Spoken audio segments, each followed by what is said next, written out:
Nike operates in the accessories, sports equipment, and apparel industry. The industry is highly competitive due to the existing rivalry that exists between the firms. This is the view from the economics of industrial organization. Nike has a number of competitors such as Adidas, Puma, Asics, and Under Armour, just to name a few. Nike faces competition from the footwear, equipment, and apparel industry in the US as well as globally. The competitors of the firm include leisure and athletic footwear companies, leisure and athletic apparel companies, and sports equipment companies, amongst others. The firm also faces competition due to the high expenditure by the competitor firms in product offerings, marketing, especially endorsements and advertising, customer service, e-commerce, technologies, and presence on social media. The current industry of Nike is sports equipment, apparel, and footwear. Nike is the largest apparel and athletic footwear seller in the world. The high brand awareness is due to quality attributes such as reliability, performance, innovation, and price.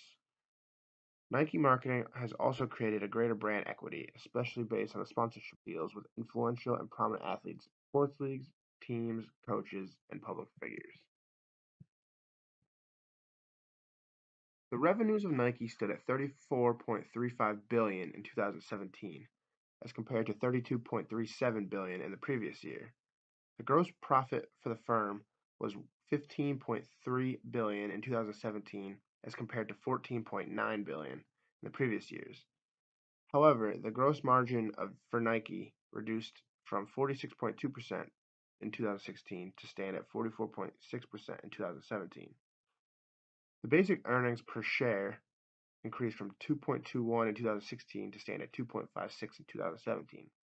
Considering the financial ratios, the return on assets increased from 17.5% in 2016 to 19% in 2017, while the return on equity also increased from 30.1% in 2016 to 34.4% in 2017. The growth of the firm has been attributed to the delivery of innovative and premium products that attract high prices from the customers. The firm has been able to maintain a proper balance between the value and the price, thus ensuring greater revenues. Nike has also been engaged in the development of infrastructure to improve the effectiveness and efficiency of its operations. The firm also engages in the effective deployment of capital and the proper management of the efficiency of the capital investments, especially in the marketing operations, technology development, and R&D. Nike is currently in a red ocean due to a number of reasons. Nike is involved in strategies geared toward beating the competition, which include product innovation, marketing campaigns, and endorsement deals. Nike also makes use of value, cost trade-off by offering premium products at premium prices. The whole system of Nike activities are aligned to differentiation as a strategic choice. Nike competes in this existing space with competitors such as Adidas, Under Armour, and Puma, among others, by exploiting the demand that currently exists. The blue ocean strategy proposition for Nike is to enter into the sports nutrition line through the offering of Nike Boost, a sports protein powder, with the tagline, "Just Do It," that is tailored to the training and dietary needs of customers. The value for the segment in the US stood at 4.7 billion in 2015 and is expected to reach 7.35 billion by 2020. Nike will thus be able to offer healthy and balanced diets at low cost. The firm will be able to sell the nutrition products to the current customers who purchase apparel, footwear, and sports equipment from Nike. The BOS analytical framework that will be applied is the strategy canvas. A strategy canvas is an action and diagnostic framework that can be applied by an organization to build a blue ocean strategy that is compelling. The strategy canvas serves two main purposes. The first purpose of strategy canvas is to capture the current strategies and state of play in the market space that is known. The above purpose allows for the understanding of where the competitors are presently investing. Secondly, the factors that the industry competes in, for instance, delivery, service, products, and what the customers receive from the existing competition in the market. The horizontal axis captures the range of factors that the market sector of U.S. sports nutrition products includes: price, dispersion, and dissociation, low viscosity, aesthetic appearance, protein value, low fat and low cholesterol, low lactose, Instant option, clarity, and bland flavor. The above factors are considered to be critical for promotion of sports nutrition products as unique products that are suited for sports people who focus on fitness and are informed about the existing products in the market. The vertical axis of the strategic canvas, on the other hand, captures the offering level. In the sports nutrition segment, the offering level is the level at which the customers or buyers access the various competing factors. A higher score is an indication that the customers are offered more, thus firms must invest more. For instance, in the Nike BOS, the offering level considered is the price, thus a higher score indicates a higher price. Based on the above information, the current offering of sports nutrition product can be plotted in to understand the value curves of the competitors. The value curve is the most basic element of the strategy canvas.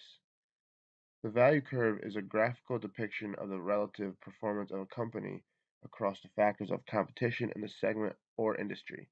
Even though a number of firms operate in the sector, when plotted in the strategy canvas based on the viewpoint of the buyers, there are two main strategic profiles that arise due to the convergence of the value curves. The premium sports nutrition products are offered at high prices and present a greater level of offering across all of the competing factors. The strategic profile of the premium products follows a differentiation strategy. The low-cost sports nutrition products also have a similar strategic profile as the prices are low and the offering across the key competing factors are also low. In addition to the above, the value curves of the premium and low-cost sports nutrition share a similar base shape. The strategic groups in the sector have a march in lockstep except for the altitudes of the levels of offerings.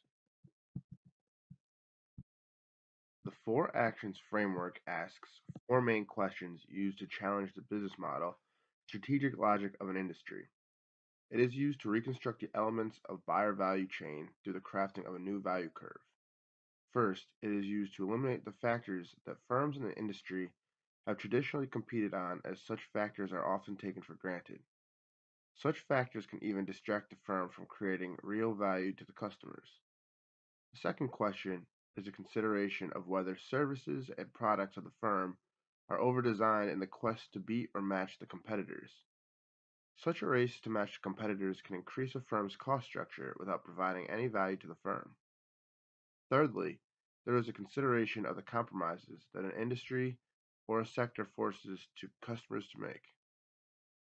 Once the compromises have been identified and uncovered, there will be a focus on their elimination. Finally, the fourth question helps the firm to discover new sources of value that are entirely new, as well as new demand creation as a means of shifting the industry's strategic pricing. Nike will consider the first two questions relating to elimination and reducing to gain insight into how to reduce the costs as compared to their competitors. The last two factors provide Nike with insight into buyer value increasing and new demand creation.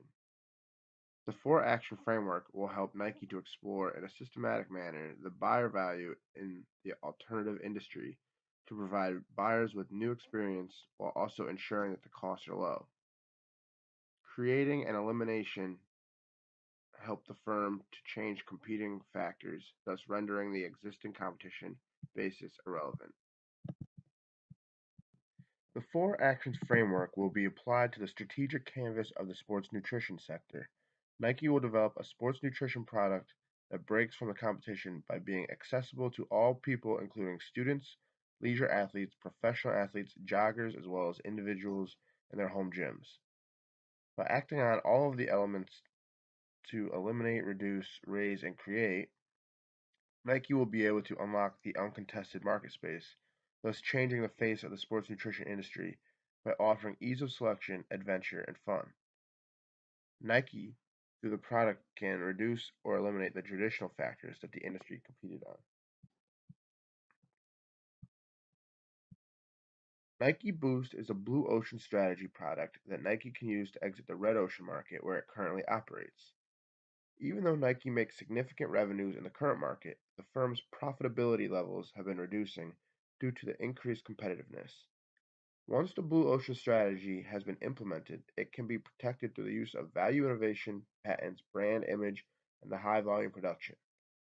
Nike will need to adjust the Blue Ocean based on the consideration of the principles, BOS execution, and implementation.